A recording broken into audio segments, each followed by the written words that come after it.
So hello everybody, welcome to my YouTube channel Java Guru Ravi, and I Ravi Khan Sahu welcome you in this new video. So let's get started. So hello guys, in today's video we are going to discuss about the concept of access modifier. And in case of Java we have 4 access modifiers. For accessibility level you can say public, private, protected and default. Right, so we'll understand these 4 accessibility levels, but before that we need to understand the concept of packages, because to effectively use these access modifiers you have to use the concept of packages. So why packages are provided? To give you the 3 basic important properties. You can use the packages because of different properties are provided. The first one is packages provides you the increased encapsulation. Encapsulation we provide using the classes. There are 3 levels of encapsulation. Using the classes you can provide encapsulation. You can use nested classes for increasing the encapsulation, and you can use the concept of packages for increasing your encapsulation. So 3 different ways of providing the encapsulation. Then second important point is packages are basically used for logical grouping of classes. What is the meaning of logical grouping? Basically, if you have some set of classes which are providing a particular kind of behavior, you can have one kind of properties, one type of application development, you can say API. So in that case they are grouped together in the form of a package. Like in Java you have java.lang package, java.util package. We can say that there are different packages related to different types of requirement. Like if you talk about java.io package, so from the package itself you can understand java.io package will be containing classes related to input and output. Fine. Similarly, if you talk about the java.util package, so it is containing the classes which are utility classes. If you talk about the java.lang package, so it will be containing all the classes which are related to basic fundamentals of language, like a string class, system class. All these classes are contained in the lang package. So basically we can group together all the logical classes. And third one is use of packages to resolve the name conflict. Right? In the industry you may be developing a project with a team of 4, 5, 6 members, and every member will be developing its own set of classes. So sometimes it may happen that okay, you have developed the same name class and I also developed the same name of class, and when we will be combining them together there will be name conflict. So what happens, every member will be creating its own package and they will be keeping their own classes in their package, other member will be creating the class in their package, and they can be combined together without any name conflict, because package will be creating a separate namespace. Right? So these are certain reasons of using the packages. So how we create a package in Java?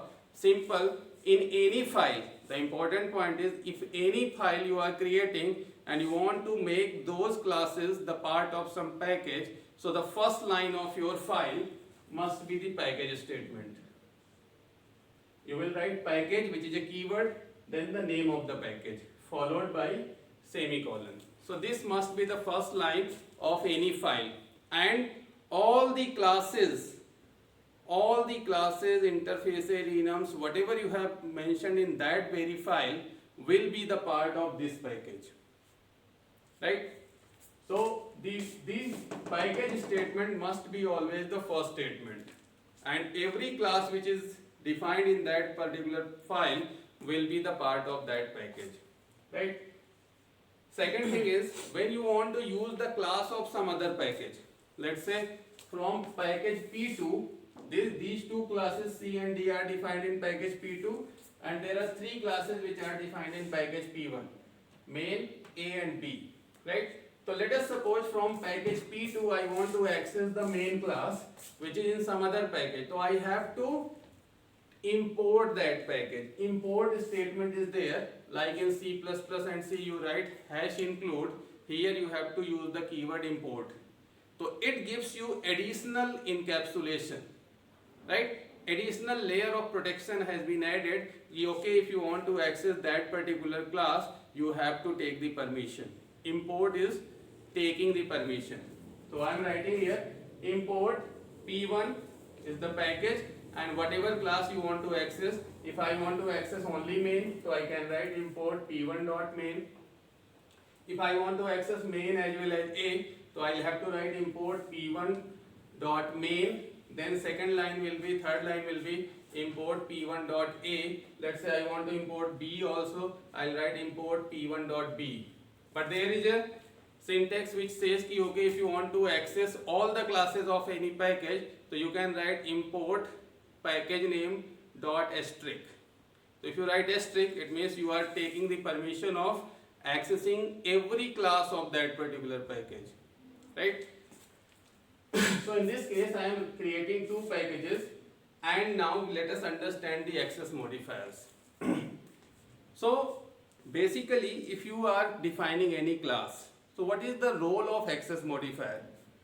I may be defining a particular class, and I will be deciding that okay, which member of my class will be accessible to which particular group of classes, right? So this is the role of access modifier.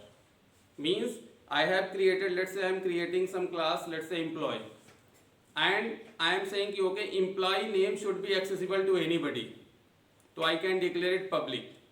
But if I am feeling ki, okay, my employee's salary must be not visible to any other person, I will choose its accessibility level to private. So in any class you can have different types of members, and every member can have different accessibility level. Accessibility level is not bound to the class. Any member can have its own accessibility level, right? So you can decide ki which data member I want to make visible up to which level, and that level we are going to discuss here, right? So basically you are defining a class, so you have to determine ki what should be the visibility of this particular member, right? So what is the accessibility levels? Like if you take the example of this main class, so here I have declared four methods A, B, C and D. A I have declared private, B I haven't written any access modifier. So inside any class, if you do not write any access modifier, so it is called as default, or you can say package private, right? So B is default, then C is declared protected. This is the third accessibility level, and the D is declared as public. So there are four members having four different accessibility levels. Now let us understand how they will be accessible. So private member says that outside the class nobody will be able to access it.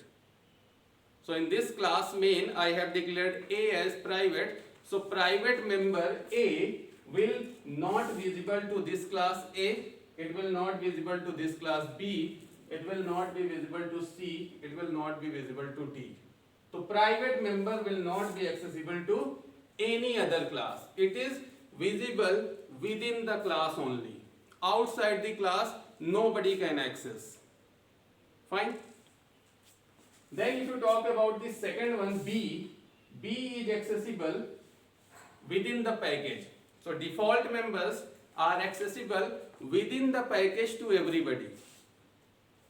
Default members are accessible within the package to everybody, but outside the package nobody can access it, right? So accessibility of default is within the package. It means this B is accessible here also because it is inside the package. It is accessible in this class B also. It is inside the package. What is the difference between A and B? A is the subclass of main, but B is a non-subclass. There is no relation of B and main, still it is accessible here. So the default members are accessible within the package to everybody, whether it is a subclass, whether it is a non-subclass, right? So if you feel ki, okay, my members should be accessible within my package only, outside the package some other person should not be allowed to access, you declare it default, right? Then the third one is protected. if you talk about the protected, so accessibility level of protected is higher than the default. Means within the package it is accessible to everybody similar to default, but protected is accessible outside the package also. But outside the package only to the inherited classes, only to the subclasses, right? It means if you talk about this member C, so C is accessible here, obviously within the package to all. Here also within the package to all. Here in class C, it is outside the package, but because it is a subclass, it is a inherited class, so C will be accessible here also, right? It is accessible in class C also. The reason being, although it is in some other package, but it is a subclass. Subclasses outside the package can access the protected members. So this C is a protected member, so C is accessible here, but B is not accessible here because B is default. Can we access C here in the class D? The answer is no, because D is in other package and it is a non-subclass. So protected members are accessible within the package to everybody, whether it is subclass or non-subclass, but it is not accessible to the non-subclass of other package. It is accessible to subclass of other package, but it is not accessible to the non-subclass of other package. Right? Then the last one is public. Public is very simple, it is accessible to everybody. Anybody can access. If you feel this member can be accessed by anybody, you simply declare public. Whether it is in the same package, whether it is in some other package, whether it is a subclass, whether it is a non-subclass, it is accessible to all irrespective of what the package is, what the relationship is. Right? It means you can access D in every class. Right? So you should declare any member public after being sure that you want to get it accessed by everybody. Right? Otherwise, if you want to restrict the accessibility of any member, you can intelligently use the access modifiers. Right? So I hope you got this concept clarity about the packages and the access modifiers. So simple, you decide what should be the visibility level of your member. It may be data member, it may be method, it may be constructor. You have to decide ki up to which level you want to make it available. Right? You want to make it available to everybody, declare it public. You don't want to make it available to anybody, make it private. If you want to make it available within the same package, make it default. If you want to increase the accessibility beyond the package to the subclasses, make it protected. Right? So that's all about the access modifiers and packages. Thank you. So I hope you enjoyed this video, and if you find this video useful, so please like, subscribe and share with all of your friends so that they can also get benefited. Ravikant Sahu signing off. Thank you.